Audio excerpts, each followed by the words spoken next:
Так исторически сложилось, что почти весь центральноевропейский регион, а именно нынешняя территория Германии, Австрии, Северной Италии, Чехии, Нидерландов и Бельгии, по много веков разделен на сотни герцогств, графств и княжеств. Большинство из них входили в состав так называемой Священной Римской империи. Хотя в ее названии и было слово «империя», по факту она являлась межгосударственным образованием, сильно децентрализованной властью. К тому же, императора выбирал пожизненно на его должность электорат, то есть в разные времена могли править разные государства внутри империи. В 1806 году, после крупных поражений против Франции, империя была расформирована Наполеоном. В 1815 вместо нее был создан Германский союз. Председателем в нем являлась Австрийская империя, на тот момент самая крупная и мощная из германских земель. Правители Австрии, еще со времен Священной Римской империи, желали объединить центральные европейские земли под своим предводительством. Но из-за множества врагов, вне и внутри империи, им этого не удавалось.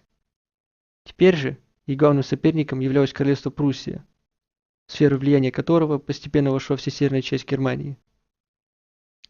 В Германском союзе начали конфликтовать две идеи объединения Германии – Малогерманская и Великогерманская. По малогерманской идее страны Союза объединились бы под руководством Пруссии и без включения Австрии. По Великогерманской – под руководством Австрии и включения всех земель Союза.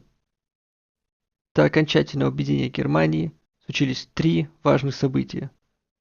Первым из которых была война Пруссии и Австрии против королевства Дании в 1864 году.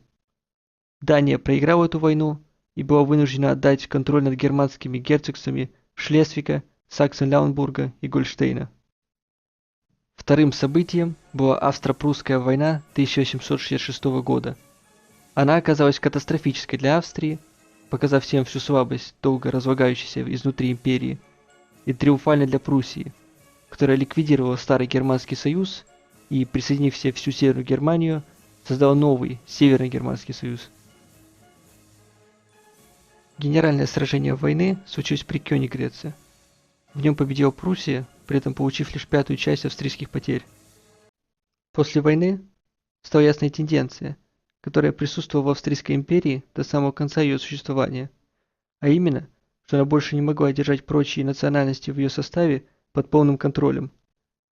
Самым крупным примером был компромисс Австрии по отношению к Венгрии в 1867 году, по итогам которого Австрийская империя была переформирована в Австро-Венгрию, которая являлась дуалистической монархией.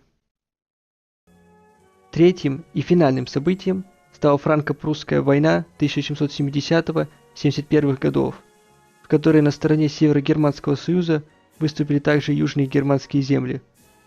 Во время войны шли переговоры между Пруссией и южными землями об их присоединении.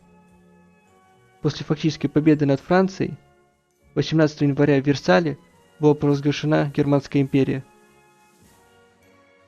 По итогам Франкфуртского мира, заключенного 10 мая 1771 года, Франция должна была уступить Германии регионы Эльзас и Лотарингию, а также выплатить огромную контрибуцию в размере 5 миллиардов франков. В то время как Франция была сильно ослаблена, Германская империя стала одной из наиболее могущественных государств в мире.